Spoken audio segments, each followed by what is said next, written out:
رات کے اندھیرے میں اپنے گھر کا کوڑا اگر اٹھا کر کے ہم نے ہمسایوں کے گھر کے آگے پھینک دیا تو صاحب ہمسائے نے بھی یہی کیا، اس نے اپنے گھر کا کوڑا رات کے اندھیرے میں ہمارے گھر کے آگے پھینک دیا، اور سارے گلی کے لوگ ایک دوسرے کے گھر کے آگے کوڑا پھینکتے رہے، اور صبح ساری گلی جو تھی وہ کوڑے سے بھری ہوئی تھی، اور وہاں تعفن پیدا ہوا، وہاں بدبو پیدا ہوئی، وہاں مکھیاں اور مچھر پیدا ہوئے جو پلٹ کے ہمارے اوپر آئے۔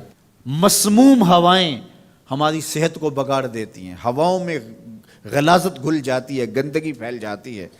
اس لیے ہمیں اس بات کا اہتمام کرنا ہوگا کہ ہم پورے معاشرے کو، پورے ماحول کو جو ہے وہ صاف کرنے کی کوشش میں لگ جانا چاہیے۔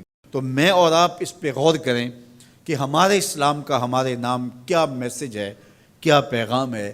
جو اسلام پیدا ہوتے ہی ہماری زندگی کا آغاز غسل سے کرتا ہے، اور پھر زندگی کا اختتام بھی غسل سے ہوتا ہے۔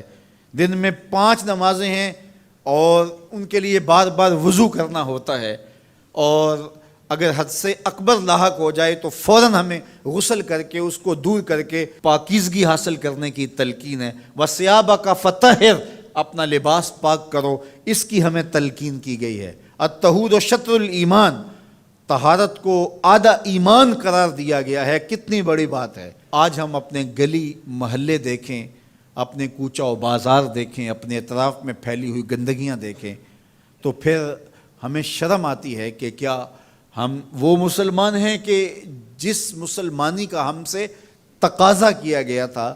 ہم مسلمان تو ایک صاف، پاک اور خوبصورت اور عفت معاب صورت میں آگے بڑھتے، اور معاشرہ صفائی و ستھرائی کا مرقع نظر آتا، اور ہر شے نہ صرف صاف اور پاک اور طاہر ہوتی بلکہ چیزوں کو مرتب اور منظم کر کے رکھنے کی بھی ہمارے اسلام نے ہمیں تلقین کی ہے کہ جو ہم چیزیں رکھیں ان کو بھی ایک ترتیب اور سلیقے کے ساتھ رکھیں، تاکہ جو ہے وہ پڑی ہوئی چیزیں بھی جو ہے وہ خوبصورت دکھائی دیں۔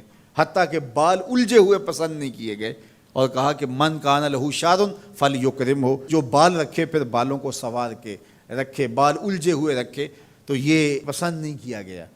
تو یہ ہمارے دین نے ہم سے تقاضا کیا ہے، جہاں ہم رہتے ہیں، جس گلی میں رہتے ہیں، جس محلے میں رہتے ہیں۔ ہم نے یہ دیکھا ہے کہ 10 مرلے کا ایک کنال کا گھر بنگلہ بنایا، اور اس کے اندر اتنا اچھا اہتمام کیا، ایک ایک کونے اور گوشے کو ہم نے سلیقے کے ساتھ بنایا اور خوبصورتی کے ساتھ بنایا، لیکن گھر کے آگے 10 فٹ کی گلی ہے تو وہ گندگی سے اٹی پڑی ہے۔ ہمارے گھر کے سامنے جوہڑ پانی کا بڑا ہے، اور جس کے اندر گندگی اور غلاظت ہے، اور وہ چھینٹے اڑ کے ہمارے گھر کے اندر ہی گرتے ہیں، اور وہاں پیدا ہونے والی مکھیاں اور مچھر ہمارے گھر کے اندر ہی غلاظت کا جو ہے وہ سبب و ذریعہ بنتے ہیں، اور اس گندگی کے ماحول سے ہوا بھی مسموم ہوتی ہے جو بیماریاں پھیلاتی ہے، اور اس سے جو ہے وہ ہم خود متاثر ہوتے ہیں۔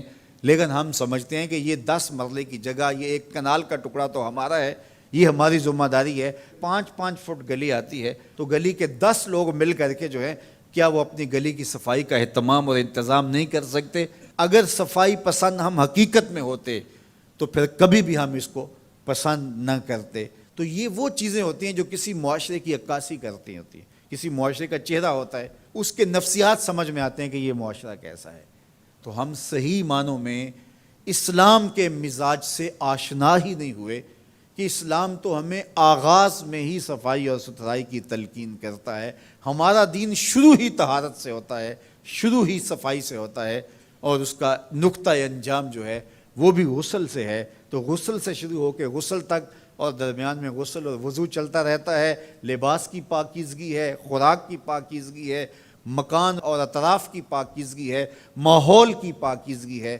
ہمارا دین ہمیں اس کی تلقین کرتا ہے۔ راستے کے اندر پڑا ہوا کوئی کانٹا اٹھا کے ایک طرف رکھ دینا، کوئی اینٹ کا ٹکڑا اٹھا کے ایک طرف رکھ دینا، کوئی پتھر کا ٹکڑا اٹھا کے ایک طرف رکھ دینا اور راستے کو صاف کر دینا، تو یہ صدقہ قرار دیا گیا ہے اور اللہ رسول کی رضا کا سبب اور ذریعہ قرار دیا گیا ہے۔ میں آپ سے توقع رکھتا ہوں، اور میں خود بھی انشاءاللہ اس کے لیے کوشاں رہوں کہ ہم اپنے ماحول کی صفائی کے لیے اپنے حصے کا کام ضرور کریں۔